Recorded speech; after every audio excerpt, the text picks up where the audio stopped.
목요일에 용감 남자 용가라사대 김용남 전 의원과 함께합니다. 안녕하십니까, 의원님? 네, 안녕하세요. 네. 스튜디오가 확 바뀌었어요. 일주일 예. 사이에. 바뀐 지 조금 되긴 했는데 그 후로 처음으로 저희가 모셔서 이런 것 같습니다. 괜찮습니까? 좋은데요. 깔끔하죠. 이제 진짜 방송하는 것 같아요. 이제 가짜 방송이었습니까? 감사합니다. 자, 이 책을 제가 사실 꼼꼼히는 모르지만 제가 좀 읽어봤습니다. 소액 주주 혁명 책 직접 또 저한테 주셔가지고 제가 목차도 보고 제가 또 막 책 보는 걸 너무 좋아하진 않아서 근데 상당히 어떤 주식이라든지 아주 자본시장에 대해서 아주 많이 글들 또 많은 내용들이 담겨져 있던데 그래서 저 질문 좀 드리고 싶어요. 삼부토건 주가 조작 의혹 금감원이 이제 파악을 했다고 하는데 일단은 시점이 좀 공교롭습니다. 지금 어떻게 봐야 됩니까? 최고 전문가 아니라 생각이 들어서 제가 질문 드려봅니다. 사실은 좀 늦은 거죠. 그렇죠. 그때 아니었나? 그러면? 금감원의 이런 발표가 진작 나왔어야죠. 그러니까 이게 사건이 벌어진 거는 2023년 5월 대략 중순 때부터 한 2달 동안 주가가 5배 이상 급등했거든요. 네. 근데 그 급등하는 기간 내내 대통령 부부 또 정권의 핵심 인사들과의 그 연계성이 너무 뚜렷해요. 네. 그냥 보여요. 네, 그냥 다 보여요. 다. 근데 이게 세상에 관심이 집중되기 시작한 건 사실은 그 도이치모터스 주가 조작의 2차 주포라고 알려져 있는 이종호 씨가 포함되어 있던 멋쟁 해병 단톡방에 뜬금없이 내일 3부 체크하고라는 메시지가 떴단 말이에요. 그렇죠. 그 메시지가 뜬 게 2023년 5월 14일입니다. 그날이 일요일이에요. 예. 그러니까 주식 시장이 안 열린 날이죠. 근데 공교롭게 그 다음 날 삼부토건의 주가가 앞뒤로 상당 기간에 그러니까 그 최저점이었어요. 네. 단기 저점. 아하. 그리고 화요일 날 어떤 이벤트가 열리냐. 우크라이나의 젤렌스키 대통령 영부인이 방한을 합니다. 네. 그리고 우리나라 영부인하고 영부인 회담을 가져요. 그리고 나서 물론 당시 지금도 대통령이긴 하죠. 대통령. 예. 대통령하고의 면담도 네. 실시가 되는데 했었고요. 그러면서 주가가 꿈틀대고 올라가기 시작합니다. 그러면서 폴란드에서 우크라이나 종전 이후에 재건을 어떻게 할 거냐. 네. 관련한 포럼이 열리는데 그 포럼에 당시 원희룡 국토부 장관이 참석하면서 뜬금없이 삼부토건 대표가 그 같이 포럼에 가죠? 같이 가요. 이해가 안 돼요. 근데 사람들이 그걸 보고 다 뜨악했어요. 네. 아니 삼부토건 그때도 재정 상태가 상당히 안 좋았거든요. 예. 안 좋다고 소문이 파다하게 퍼져 있는데 웬 삼부토건 뭐 현대건설 네. 뭐 GS, DL 다 어쩌고 그러면서 주가가 급등하면서 결국엔 당시 윤석열 대통령의 폴란드 방문 때 극비리에 우크라이나 방문을 하잖아요. 합니다. 그때 네. 급장 올라가죠 완전히. 네, 우크라이나로 출발한 이후에 이제 네. 뉴스가 나오기 시작했는데 그러면서 이게 1,000원에서 밑에서 맴돌던 주가가 장중에 5,500원을 찍는단 네. 말이에요. 이건 너무 명확하잖아요. 네. 이게 정권의 움직임과 주가가 같이 움직여요. 그리고 웬 삼부토건 거기서. 그래서 그때 이건 작전이 없으면 이렇게 주가가 움직일 수가 작전이 있었을 없다. 것이다. 왜냐하면 예. 그때 우크라이나가 전쟁이 끝나면 뭐 전쟁으로 많이 부서졌으니까 재건 사업에 뭐 수천조가 소요된다.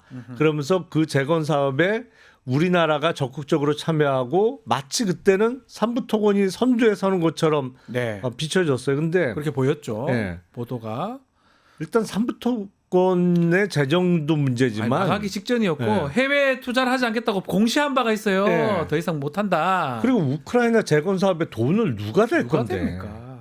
삼부토건이 네. 뭔데요? 그러니까 5배 이상 주가가 급등하는 거는 어떤 세력이 이끌어가지 않으면 그렇게까지 아무리 호재성 뭐 뉴스나 이런 게 터져도 그렇게까지 오르기는 어렵거든요. 실제로 지금 도표 좀 전에 나왔었는데 주가 흐름 얼마 안 있다가 거래 정지가 되면 저거 한번 보십시오.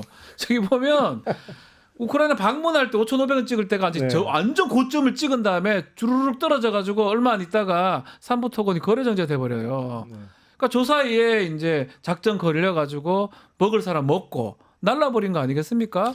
그리고 지금은 삼부통원이 또 네. 법정 관리 신청을 했죠. 했죠. 네. 예. 사실상 부도가 난 부도 거예요. 났다고 봐야 되잖아요. 그러니까 저 때 싹 올라가 가지고 먹을 사람 먹고 좀 죄송한 얘기지만 개미들은 들어가서 또 당하고 그렇죠. 당하고 나중에 회사는 박살나 버리고. 네.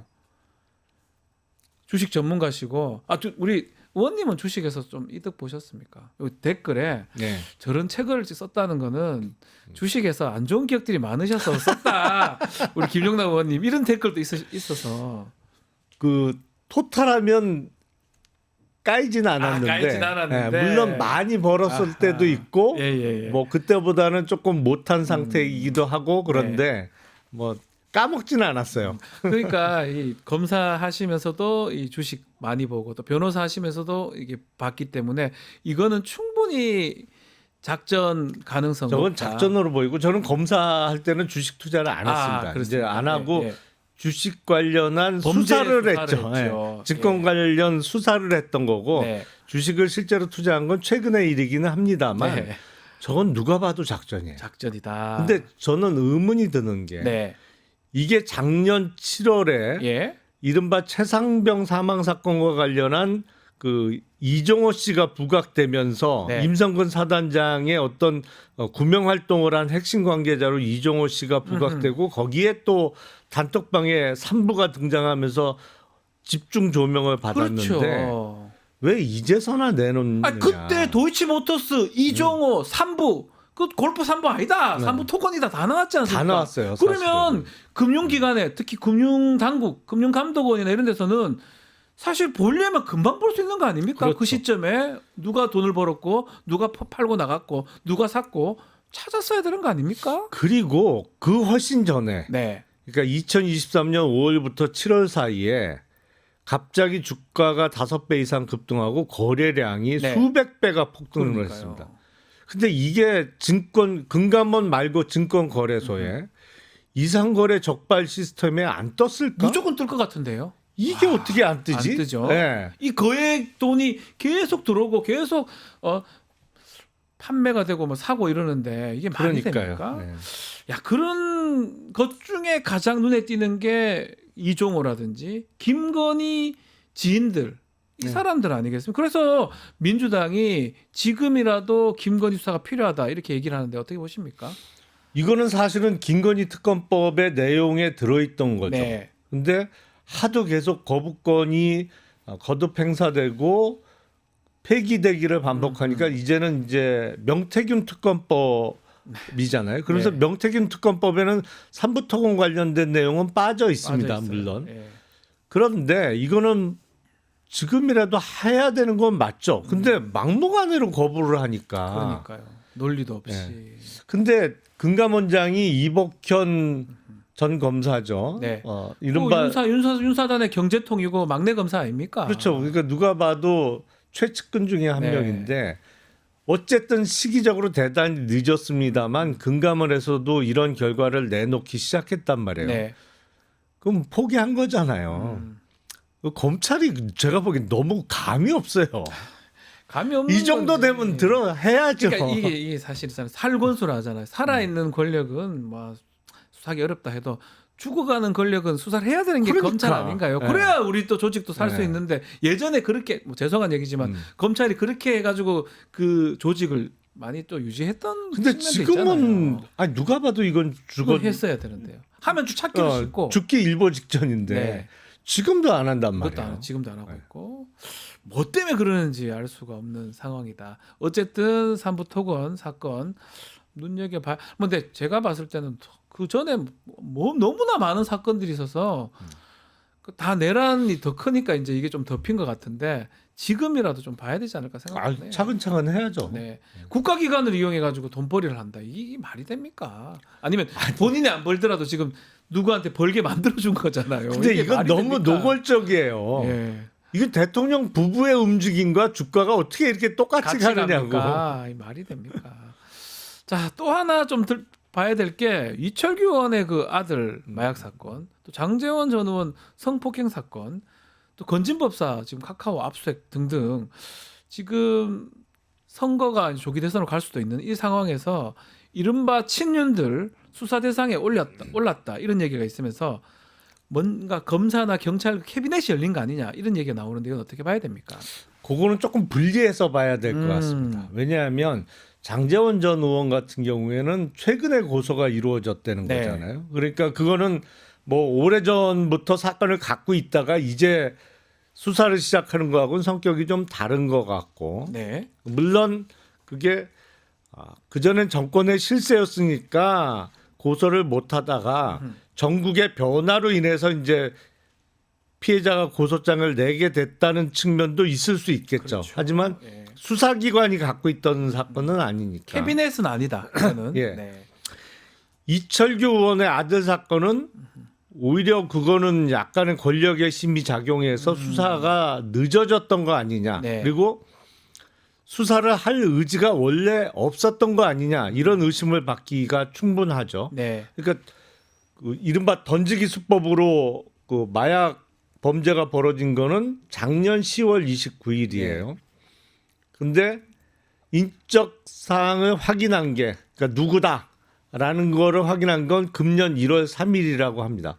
근데 보통의 경우에 그렇게 되면 바로 잡아요. 네. 잡아와서 조사를 하고 그러면서 상선이나 공범에 대한 수사를 하는 거죠. 사람을 안 데리고 어떻게 상선에 대한 수사를 해요. 말이 안 됩니다. 결국에는 마약 사범을 상대로 위로 올라가는 수사를 하는 건데. 네. 마약 수사 가장 중요한 게 같이 하기도 하고 자기가 구매를 해야 되니까 그렇죠. 상선 찾아내고 사람 특정하는 게 가장 중요. 특정되면 바로 조사해야죠. 그렇죠. 아니 빨리 조사하고 예. 모발도 빨리 뽑고 그래서 거기서 마약이 검출되거나 이러면 이른바 그 공적을 쌓으라고 하죠. 네. 예. 저도 마약 사건 수사해 보면 너무 많이 불어가지고 좀 적당히 불어라. 아니 같이 한 사람만 불어라. 뭐 이런 경우도 있지 않습니까? 공적 조사라고 하거든요. 그래서 올려 줍니다. 그러면 양형 구형할 때 그렇죠. 아주 줄여주거든요. 사실. 구형에도 참작을 해주고 네, 선고할 선고도 때도 참작이 이제 되고요. 그 수사보고 형태로 공적 조사가 네. 법원에 제출되잖아요. 그러면 재판부에서 수사 협조를 했구나 그리고 선고 형량에도 참작을 해주는데 이거는 뭐 잡지도 않고 무슨 상선 수사하느냐고 말이 안 늦어졌다는 정말 말도 안 되는 변명을 경찰이 된단 말이죠. 예. 그러니까 인적 사항을 확인하고도 53일 동안 안 했어요. 근데 그 소환 조사를 한 것도 언론의 취재가 들어가니까 아유 이거 계속 덮어둘 수는 없겠다 해서 뒤늦게 한 거 아닌가라는 의심이 듭니다. 그러니까 이거는 사실은 권력의 심이 작용해서 더군다나 경찰의 2인자라고 하는 치안 정감 출신의 권력의 실세인 이철규 의원의 심이 작용한 거 아닌가라는 의심을 하기에 충분하죠. 그러네요. 네. 그러니까 그거는 성격이 조금 다른 거. 다르네요. 건진법사에 대한 수사 같으면 이 정권이 펄펄 시민하게 살아 있으면 하기 어려웠겠죠. 절대 못 하겠겠죠. 근데 지금은 그런 상황이 아니기 때문에 네. 조금 다르지만 어쨌든 간에 이 캐비넷이 열리는 상황으로 봐야 될 것 같고 여기서 지금 한동훈 라인이 뭔가 작동하는 거 아니냐 이런 얘기도 있더라고요.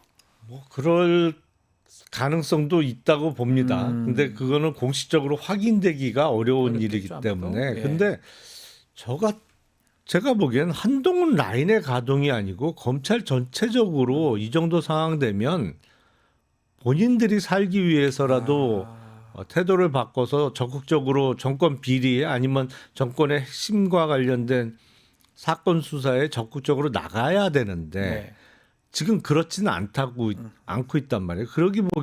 그래서 제가 보기엔 지금 검찰 수뇌부는 지 생각만 한다. 철저하게. 자기들밖에 모른다. 옛날에는 그래도 조직 생각도 좀 하고 전체를 생각하는 마음이 있었는데 이제는 막 네. 지 하나만 안다 이런 생각을 지울 수가 없어요. 야, 그 지금 뭐 김성훈 사건은 또 어떻게 보면 검찰이 좀 막고 있는 거 네. 보이잖아요. 오늘 아마 서울고검에서 심의를 한다고 하는데 어떻게 될까요? 글쎄요. 그거는 사실은 구속영장을 벌써 청구했어야 네. 되는 건데 지금 계속 검찰에서 막히고 있는데 세 번째 기각을 해버렸어요. 도저히 이해할 수는 없어요. 네. 근데 오늘 열리는 심의위원회에서 어떤 결정을 할지 그것도 뭐 예측은 불가능합니다. 근데 네. 객관적으로 보면 당연히 영장 청구하는 게 맞죠. 하라고 해야 되겠죠. 네. 근데 모르겠어요. 이것도 뭐 검찰 내에서 한 몸으로 움직인 게 아니고 각자 이해관계가 달라서 이거 막아야 될 사람은 막고 네. 또 해야 될 사람은 하고 뭐 이런 거 아닌가 싶기도 그럴 수 하고요. 있을 것 같아요. 이게 뭐 조직적으로 네. 움직인다기보다는 좀 그런 생각이 좀 많이 들어서 좀 어색합니다, 사실은. 근데 김성훈 차장에 대한 네. 영장 기각과 관련해서 공수처에서 심우정 검찰총장에 대한 수사를 하죠. 수사를 하겠다고 네. 하잖아요. 제가 봐도 이거는 거의 그 최상위에 있는 사람이 막지 않고서야 이렇게 결과가 나올 수 있겠나라는 네. 의문이 들어요.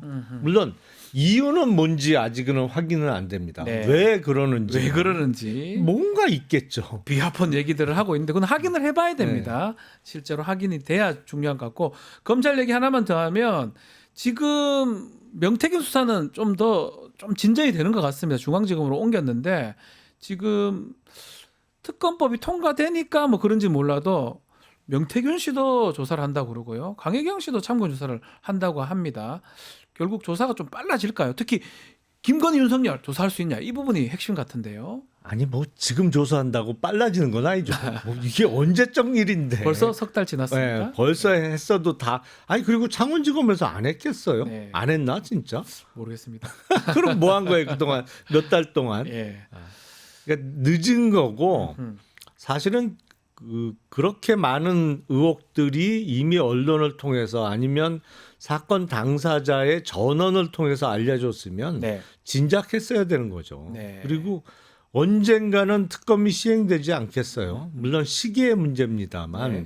그럼 나중에 특검 수사가 실시됐을 때 검찰에서 이거 덮었네. 다 내지는, 들여다보는 거잖아요. 안 했네. 아. 라고 하면 오히려 자기들이 경을 칠 경우가 있기 때문에 다소 늦어졌습니다만 지금이라도 적극적으로 하는 게 맞겠죠. 한편으로는 특검을 하게 되면 검찰 조사 기록을 먼저 받아볼 거 아닙니까? 그렇죠. 하나도 안 했네. 봐줬네. 이래 될 수가 있는 거잖아요. 그럼요. 그게 네. 가장 두렵기 때문에 지금이라도 좀 해야 되는 거 아니냐. 그래서 지금 하는 모습으로 보이는데 그 특검법 최상목 대행이 이거는 거부권 행사할 거예요. 왜냐하면 지금 마은혁 지금 재판관 관련해서도 임명하지 않고 버티고 있는데 특검법 지금 통과는 됐습니다. 국회를. 어떻게 전망하십니까? 특검법 관련해서. 이달 15일까지가 시한이잖아요. 네. 특검법과 관련해서는. 근데 글쎄 지금 헌재에서 스케줄을 어떻게 잡고 있는지 모르겠는데 한덕수 총리에 대한 탄핵 사건의 결정을 그 전에 할 수도 있을 것 같아요. 그렇죠. 그렇죠. 뭐냐면 그래서- 변론 전개 더 빨리 됐기 때문에. 예. 그래서 최상목 대행 입장에서는 나는 이거 하기 싫어. 난 손 안 댈래. 그냥 한덕수 총리가 만약에 복귀하면 예. 그 양반이 하든지 말든지 아하. 약간 그런 태도 아닌가 싶어요. 그래서 특검법도 그렇고 마은혁 후보자에 대한 임명도 다 미루고 있는 상황인데 그럼 일단 무책임하기도 하고 네. 그리고 헌재 결정까지 났는데 마은혁 후보자를 임명 안 하고 있는 거는 이게 위법 상태가 지속되고 있는 그러니까요. 것으로 보입니다만 지금 뭐 막무가내라 방법이 없어요. 일각에서는 직무유기죄 아니냐. 아이, 그렇죠. 저 국민들 고발도 될 수도 있을 것 같아요. 직무유기죄 충분히 검토해 볼 같거든요. 만하다고 저는 예. 생각합니다. 아니 헌법상 의무입니다. 헌법재판소 결정이 나면 그 당일날 그 임명을 해야 되는데 즉시 해야 하도록 돼 되는데 있거든요. 지금 며칠이 지나고 있는데 아주 이해할 수 없는 이유로 계속 변명을 하면서 임명을 하지 않는데 특검법도 뭐 그럴 것 같기도 하고. 근데 일단- 제가 보기엔 정말 이 정권은 브레인이 없어요. 머리를 못 쓴다 이 말입니까? 브레인이 없어요. 왜 그렇습니까? 아니 적어도 네. 원래는 진작했어야 됩니다만 헌재 결정이 나면 바로 마은혁 후보자 임명을 하고 네. 그리고 다음 달 18일이면 재판관 2명의 임기가 종료하잖아요. 그러니까요. 그러면 문영배 이미선. 네. 아유 헌법재판소 요새 가뜩이나 일 많은데 업무 공백이 있으면 안 된다 절대로. 네. 그래서 문영배 이미선 재판관 후임도 어차피 그때까지 대선 안 열리잖아요. 네, 안 열리죠. 대행 체제란 말이야. 예. 얼른 임명하겠어요. 그러면 한 명 주고 2명 가져오는 건데 맞네요. 산수도 못해. 거기다가 마은혁 재판관 임명하면서 핑계 댈 수 있잖아요. 시간 좀 끌어라. 제대로 재판해야 되는 거 아니냐. 그렇게 할 수도 있냐. 우리가 그러니까요. 생각해 보면 네. 오히려 임명하는 게 더 유리할 수 있는 측면이 있는 거거든요. 아니 사실은 그게 훨씬 유리하죠. 예. 더군다나 지금 사실은 요새 관심 밖의 사안입니다만 대법관 후보도 진작에 다 맞습니다. 해놓고 임명을 안 하고 있어요. 네. 공교롭게 그 양반도 맛이에요. 하필이면 예. 네, 그렇습니다. 그 마영주 후보자도 빨리 임명하는 게 임명하는 맞죠. 게 맞죠. 지금 뭐 할 대법관도 공석인데. 뭐 할 겁니까? 예. 자, 그 지금 마은혁 임명 안 하는 거 관련해서 국민의힘의 박수영 의원이 단식을 하고 있는데 어떻게 봐야 됩니까? 이게 단식거리가 되는 건지 뭐 개인적으로 걱정돼서 단식하는 거 두 사람이 82학번 동기라면서요? 최상목 대행하고 대행하고 법대 8위 서울대 법대 동기인 네, 거잖아요. 각별한 건 각별한 거지만 단식이라는 거는 정치인들이 지금 단식할 때는 정말 할 게 없을 때 해야 되는 거 아닙니까? 그런 거 보면 이제 우리가 네. 사실은 제일 간단하게 표현하는 방법이 있죠. 네. 진상이네. 아, 정치 이렇게 그 정도입니까? 그 정도입니까 이게? 아니 그렇죠. 명분이 없잖아요. 기본적으로. 명분이 없어요. 응? 아, 참. 그러니까 헌재도 인정을 했어요. 이거 네. 임명하는 게 하라고. 헌법에 부합한다고. 네, 하라고. 어. 그럼 빨리 해야 되는 게 맞는데 네. 한쪽에서는 여당 의원이란 사람이 임명하지 말라고 단식을 해. 아이고 참. 아니 근데 그것도 뭐 평소에 어떤 올바른 행동을 보이던 사람 같으면 모르겠는데 물론 올바른 행동을 보이던 사람이면 이런 그러지 않겠죠. 행동도 안 하겠습니다만 이른바 신윤핵관이라고 신윤 세력이라고 해서 김기현 당대표 시절에 이철규 사무총장 그리고 박수영 여의도 연구원장 그래갖고 사실은 그 둘이 네. 제일 호가호위를 많이 했거든요. 네. 권력의 그 진짜 뭐랄까 권력을 등에 업고 진짜 호가호위하면서 나쁜 짓 많이 하더니 이제 권력이 저물기 시작하니까 무슨 위기감에서 저러는지 모르겠는데 네. 명분도 없고 명분도 없고. 네. 보기도 안 좋고 하여튼 진상이다. 네, 진상이다. 식사하시라 그냥 이 말씀 하셨습니다. 이제 중요한 거는 결국은 탄핵 심판 선고 일정입니다. 뭐 예전 경험 뭐 박근혜 때 보면 한 2, 3일 전에 선고기를 잡더라고요. 만약에 선고기를 다음 주에 잡는다면 이번 주에 선고기를 얘기할 수도 있고 그렇죠. 평일은 7일까지 한다고 하니까 만약에 또 넘어가면 다음 주에도 잡히면 언제쯤 선고가 될까요? 글쎄 선고가 오래 걸릴 사안은 아니라고 네. 보는데 만약에 헌재가 약간의 정국에 대한 네. 고려를 한다고 하면 아, 그런 것도 본다면 예, 네. 순서를 고민할 수는 있겠죠. 아. 예를 들어서 한덕수 총리에 대한 그 결정을 먼저 해서 예. 권한 대행을 지금은 이제 부총리가 하고 있는 거잖아요. 네. 대통령 권한 대행을 이거를 총리가 권한 대행을 하는 체제를 일단 만들어 놓고 대통령에 대한 탄핵 결정을 한다. 뭐 네. 제가 보기엔 거의 탄핵이야 인용될 가능성이 99.99%니까 네. 조금이라도 국민들이 보기에 전국의 안정화를 꾀한다면 그렇게 순서를 고민하느냐고 며칠 좀 밀릴 수는 있을 것 같아요. 아, 근데 그게 글쎄 뭐 평의가 이루어졌으면 바로 선고하는 게 맞을 것 같은데 평의도 오래 걸리지 않을 것 같아요. 만약에 이게 논쟁될 게 되게 쟁점이 많으면 평의하면서도 막 말들이 많을 건데 사실은 제가 판단컨대는 쟁점은 크게 없거든요. 불일치될 게 있을까요 이게? 저도 없어 보여. 없어 보이거든요. 이게 뭐 뭘 평의를 하겠습니까? 앉으면 끝날 것 같은데 그렇다면 다음 주 정도에는 선고가 될 가능성이 충분히 높겠죠. 가능하겠죠. 늦어도 다음 14일 주에는. 얘기도 있더라고요. 예, 예. 다음 주 금요일에 선고 가능성 말씀을 하던데 요 얘기를 하더라고요. 뉴스타파 보도였나요? 이게 선고가 돼서 탄핵이 인용되는 결정이 나오더라도 또 최상목 대행이 이것도 마은혁 임명하지 않듯이 날짜 안 잡으면 어떡하냐. 대선 날짜 또 얘기하던데 그 부분 어떻게 보십니까? 그럼 우리 헌법상에 숫자로 명기돼 있는데 60일 이내에 50일 하도록. 뭐 다 잡아놨었는데 그건 숫자로 아예 박아놨는데 하긴 뭐 즉시 하도록 되어 안 하고 있는데도 있잖아요. 안 하고 있으니까 있는데. 즉시가 뭐 네. 한 달이 될지 두 달이 될지 모르게 네. 하고 있으니까 그런 염려는 하는 것 같은데 그거 현실적으로 그 정도까지는 가능하겠어? 안 하겠죠, 네. 설마? 무슨 배짱으로 더 이상 그렇게 그렇게까지야 못 하겠죠. 그렇게 이건 숫자로 나와 있는데. 자, 뭐 어쨌든 지금 계속 얘기하지만 대선 열차 빠르게 출발하고 있는 상황인데 요건 얘기 짧게 좀 얘기를 좀 나누고 싶은데 이재명 대표의 KMBDI 그 국부 펀드라고 얘기할 수 있는데 그 논란은 우리가 어떻게 보면 좋습니까? 저는 논란이 생길 얘기는 아니라고 아닌데, 생각해요. 예. 근데 물론 일종의 국부 펀드를 조성해서 거기서 이제 뭐 엔비디아 같은 좋은 회사의 지분을 한 30% 갖고 있다 그러면 세금 부담이 주는 거 아니냐는 취지인 것 같은데 국부 펀드를 운영하는 나라는 많이 있죠. 그렇죠. 뭐. 사실은 우리나라에도 투자를 많이 하고 있습니다만 싱가포르이 그렇고 그리고 그 좀 대만. 노르웨이 국부펀드가 세계에서 제일 큰 그렇죠. 국부펀드죠. 근데 그거는 재원 마련을 어떻게 했냐면 노르웨이 같은 경우에는 참 대단한 거예요. 정치인들이 당시 이제 한 50년이 훨씬 넘었는데 그때 유전이 발견되죠. 근데 그 유전에서 나오는 어마어마한 경제적인 부를 뭐 다음 선거를 위해서 내가 다 나눠주겠습니다. 뭐 이런 게 아니고 그걸 갖고 국부 펀드를 조성한 것이거든요. 그래서 그게 세계에서 제일 큽니다. 노르웨이. 규모가 예. 운영 규모가. 네.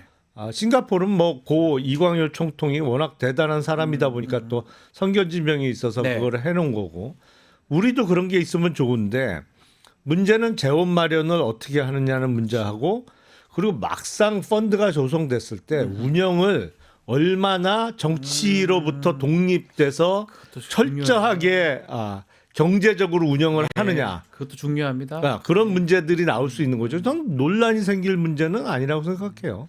일단은 뭐 사회주의 뭐 얘기하면서 또 여당에서는 난리가 났던데 싱가포르이 그럼 사회주의 국가예요, 그러면? 노르웨이가 사회주의 하고 있어요, 지금?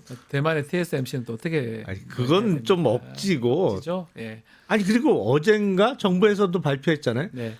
첨단 산업 발전 기금? 그 최상목 대행이 지금 50조인가요? 네. 한다면서요. 그게 국부예요. 국부. 그런 거예요, 그런 똑같은 거. 거예요, 근데 똑같은 그거는 정부 보증체를 발행하고 네. 뭐 산업은행이 출자하는 거로 그 기금 마련 계획을 짰던데.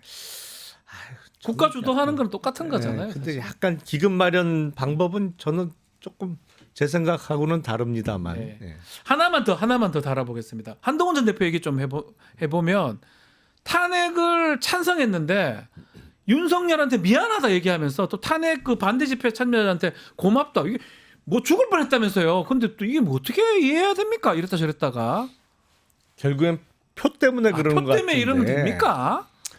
그 일관성을 좀 유지해야 돼요. 그러니까 이게 지금 분위기를 모르네. 죽을 뻔했다면서 뭘 고마워요. 아니 한동훈 대표가 12월 3일 날 비상계엄이 선포되고 나서 직후엔 잘했죠. 제일 잘했어요. 예. 그때는. 네. 위헌적이고 국민과 함께 불법적인 비상계엄을 국민과 함께 막겠다. 근데 그 다음부터 갈팡질팡을 몇 번 했단 말이에요. 그러면서 12월 7일 날 탄핵소추는 좌절됐었고 그리고 이제 14일 직전에 탄핵 찬성 입장을 밝히면서 몇 표가 넘어와서 이제 탄핵소추가 이루어졌는데 사실은 12월 3일 밤에 태도를 일관되게 유지했다면 정치적으로 지금보다 훨씬 유리했을 겁니다. 훨씬 유리했었고. 네. 왜냐하면 국민적 지지를 등에 업고 야, 이 사람이야 본선에서 이길 수 있어. 그러면 국민의힘 당원들도 결국엔 본선 가능성이 높은 사람한테 쏠려 가거든요. 근데 갈팡질팡하는 모습을 보이면서 조금 지금 정치적으로 힘들어진 건데 근데 또 그래요. 지금이라도 좀 한 길로 가야 되는데 뭘 미안하고 고마워요 죽을 뻔했다면서 이 말이 말이 됩니까? 아니, 그리고 내란 수계한테 뭘 미안해요. 뭘 미안해요. 네. 그러면 뭐하러 탄핵을 했어요. 찬성을 했어요. 이게 말이 이 정치인이라는 게 참 이게 정모 감각 아닙니까? 그러니까 일관된 자세를 유지 못하는 거. 네. 제가 보기엔 좀 정치적인 맷집도 약하지만 너무 이런 모습을 오히려 너무 실리만 추구한다는 것처럼 비칠 수 있거든요. 지금 표 때문에 이게 당의 네. 표를 받아야 되니까 이러는 그러니까 거다. 뭐 어차피 대통령 제목도 대통령감도 잘 눈에 띄지는 않습니다만 그래도 좀 의연한 모습을 보일 때 국민들이 기대를 해주는 거지 이렇게 약삭빠르게 보이면 오히려 손해 아닌가 싶습니다. 국민들이 다 보고 있고 다 아이고. 보입니다. 사실은 보여요. 예. 알겠습니다. 한동훈 전 대표 얘기까지 나눴습니다. 오늘 말씀은 여기까지 듣겠습니다. 용가라서대 김용남 의원님 감사합니다. 네, 고맙습니다. 유튜브 구독하고 실시간 채팅과 댓글을 남기시면 매일매일 7,000TTCO를 드립니다. 참여 방법은 통통물 어플을 다운로드하고 회원가입과 로그인을 해주세요. 마이페이지에서 나의 회원 고유 번호를 복사해주세요. 유튜브 구독 후 실시간 채팅이나 댓글창에 고유 번호를 한 번만 입력하면 준비 끝! 지금 유튜브 채팅과 댓글 쓰기 참여하고 7,000TTCO 받아가세요.